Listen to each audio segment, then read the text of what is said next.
All right, I finally saw one battle after another, and oh man, these critics are like, best movie of the decade, masterpiece, 5 out of 5. I go on IMDb, anyone that gives it below an 8 gets downvoted. My God, this is the reverse review bombing, because yeah, it's not a masterpiece, and it's not a 10 out of 10 film.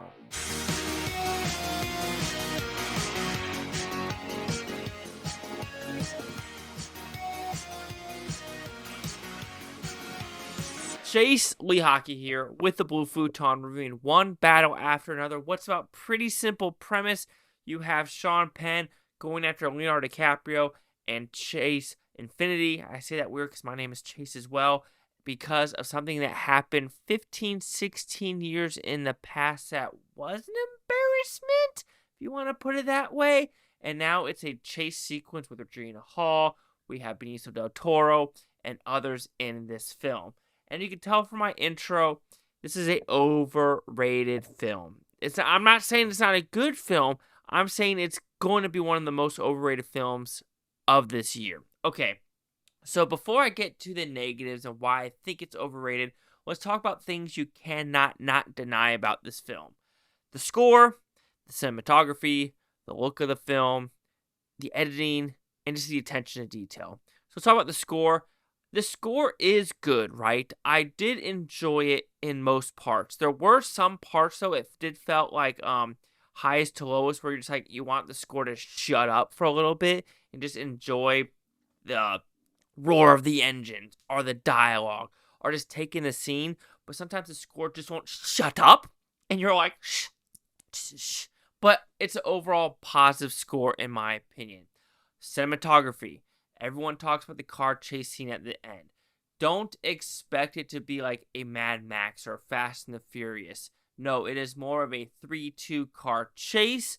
And what makes it unique is the placement of the camera that goes through the rolling hills. It's something I've never seen before, and I give it props for being like, oh, this is cool. And I can see that some people are getting motion sickness because it does look like you're about to hit a road, but then it goes down or it goes up. You have that weird, like, have you ever rode on the Chesapeake Bridge in Virginia? You can say that's what it kind of felt like when watching that scene. Pretty fantastic.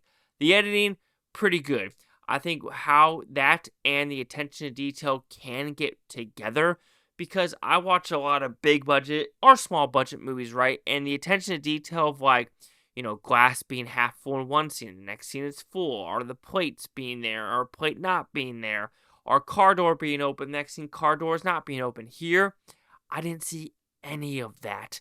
And that's a true positive to Paul Thomas Anderson, to have the attention to detail, to have everything look the same on set, and what the last scene was correlates to this new scene. So I have to give 100% props for me, like, oh, that corridor stayed open. Oh, this stayed like this. Oh, that stayed like that. And you're like, that is good, and I like what it did. Gunplay. How the actors were holding their guns, how casings were coming out of the guns. It's like, finally, I'm finally seeing realistic shit when it comes to how the military, how some of these men are handling the weapons through and throughout. Pretty damn amazing. And like I said, production design, pretty good, especially with, like, Leonardo DiCaprio's house and how some of these things are going on. So when it comes to the technical merits of this film, you cannot not deny it is pretty damn fantastic. Now, people talk about the acting and things like that, and I do think Leonardo DiCaprio probably is the one that shines the most personally. Sean Penn, he does a good job, but it almost felt cartoony in some points. That's where I'm starting to get slowly in the downhill spiral of this movie. Not in a spiral, but things where the overall arching message of this movie is something that I feel like there is no message. Yes, you might have a message of the revolutionaries. You might have a message of the father-daughter story. You have a message with the Christmas crew with Sean Penn. Or you have a message with these nuns that, grow weed in the middle of California desert. Or you have these other different, Benicio del Toro. Is he human trafficking Mexicans, or is he protecting them? I don't know. It's still illegal shit. You're breaking federal law. You try to do that in Mexico tenfold, that's not going to happen. You do that in other countries tenfold, it's not going to happen. So that's where I get kind of confused with the messaging and the overall worldly aspect of it, right? Because if this film was created last year, let's go 2014, or 2024, sorry, 15 years in the past is 2009. So this revolutionary plot and what was happening during the Obama administration, which does make sense because there were people in cages with that as well. So saying this is a political thing about, one party or the other, I don't think so. It's more of a revolutionary storyline of what they think is righteous, and the pompousness of these revolutionaries. You can say Antifa is the same way, where they're pompous and they think their worldview is the only great worldview. Because when they say like no borders, that's where I kind of laugh, where you're like, you need borders for societies to survive. Borders have been around forever. Even you could say borders happen with Native Americans, with like Cherokee Nation and all those other nations, Sioux Nation. So it's like there were, okay, you could call them borderlands, but there are still borders. So when you say they want a borderless nation, it really makes no sense, because you go to Africa, South Sudan and Sudan, that ain't gonna fucking happen. Nigeria and Niger, that's not gonna fucking happen. Algeria and Morocco, that ain't gonna fucking happen. Kenya and like other parts, that ain't gonna fucking happen. So I just kind of laugh at that. I feel like a first world problem thing, where it's like, okay, cool, bro. The writing, it is good in some scenes. In other parts, it's kind of laughable. And maybe Paul Thomas Anderson's doing that on purpose to kind of show the silliness of where we're at in the world today. So I do think there is some prominence to that. Also, I think people that are like, they feel like they have to give it a 10 out of 10 because these revolutionaries are going through detention camps. And I feel like that is like, they make themselves feel better. Like, oh, I'm going to have that black box on that Facebook profile because it makes me feel better. So I'm going to give this movie a 10 out of 10 to make me feel better. And again, I think this deals with people need to look at the race of Border Patrol and ICE and just assuming that they're all white. Like, Border Patrol is mostly Hispanic. Like, it's like close to 40-50% Hispanic, right? So this is kind of the same way with, you could call these ICE people. They're not all white. And I'm only saying that because this movie brings race into it, about this really weird subplot about this Christmas organization that just want a purified race of whites. And I don't know, that part of the movie in Sean Penn just felt very cartoony to me. It just felt like kind of out of place. Yeah, I understand that you have that arc in the movie that, yeah, there are some people like that. But at other times, like when they're just saying like St. Nicholas also felt like a jab at like Christianity, which people are like, oh, maybe it is. But it's weird that like this and like Ryan Johnson takes a stab at Christianity with everything happening with like, transgenders and, ex-Marines that hate Mormons that are going to kill kids in church. But if you make fun of like Islam, you could ask the French cartoonist, oh, wait, you can't, he's beheaded. Yeah, you make fun of Muhammad, it's death. Oh, you could ask Trey Parker or Matt Stone because they got threatened to be killed. I think Comedy Central took away some of the episodes because the Islam religion is so tolerant of making fun of Muhammad. So it's just really weird where they always focus on this one thing. Like, oh, we'll make fun of Christianity. But then look what has happened in Nigeria, where there's a true genocide of Christians getting beheaded, like tenfold by Islamists. So it's just kind of weird that kind of gets ignored, but we have this first world problem of like doing this whole thing. So, like I said, the only reason I'm bringing up this political stuff is because this movie does have a political leaning. Yes, you could say PTA, when he did talk about Charlie Kirk's killing, he's like, that's a murder, it's horrific.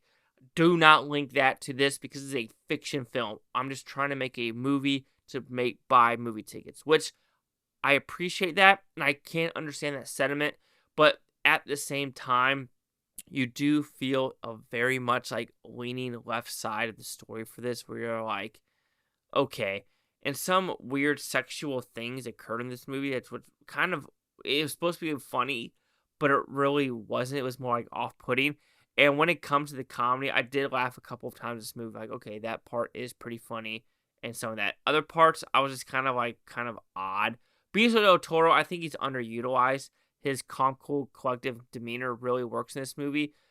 Also, jumping the rooftop. There's a pretty funny scene about jumping the rooftops. But again, his character arc about, human trafficking, I don't, like I said, there's this weird messaging, right, where you're just like, I don't know what you're trying to say, and I think that's my biggest problem with this film. It's, you could compare it to Once Upon a Time in Hollywood, where the movie is a lot of people talking to scene to scene to scene to scene to lead to a third act, like, bonkersness happening in the house.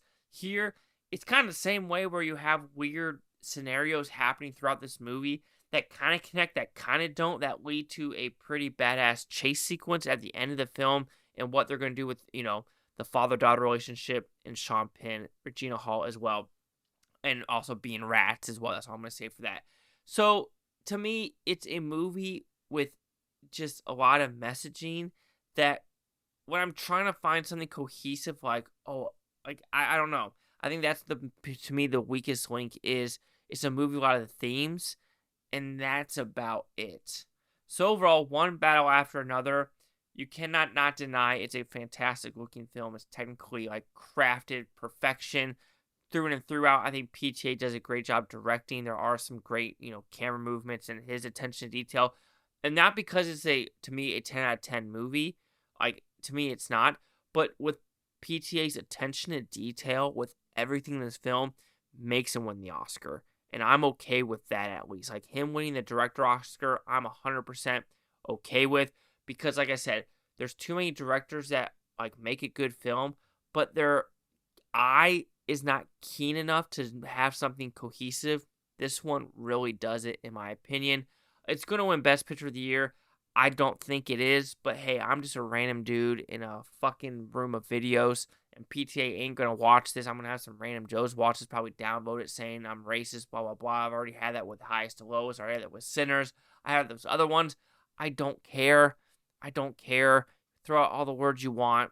We're okay with it. Oh, and I was called a virgin racist for a recent one as well, which that's a new one, a virgin racist. That's pretty awkward. Anyway, one after another, I think it's a fine film. I think it's a good watch. However, there were some political things in this movie where I was eye-rolling to the fucking max. There were some scenes that did slow down the movie a little bit too much between the second and third act. And there were some, the Sean Penn things just felt really caricaturized and fake. But I cannot deny that there were more positives than negatives for me to be like, hey, I kind of had a fun time watching this film overall. So one battle after another will receive a 3.5 out of 5 with Futons. It goes at 70%. So see the critics and user scores that gave this one. So you have critics a 96% with 319 of them.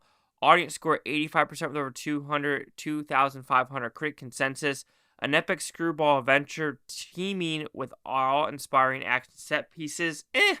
One battle after another is PTA's most entertaining film yet, while also one of his most thematically rich. I don't think his most entertaining, personally.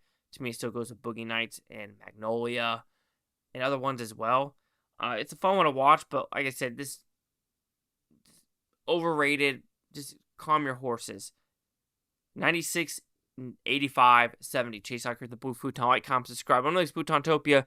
Your Blue Futon. Take a watch for a great day. I'm going to watch this today, tomorrow, a week from a month, a year from now. Every single freaking one of you. Peace and love. Peace and love. And maybe this is going to teeter between the 7 and 80%. But right now, first of all, it's a 70%.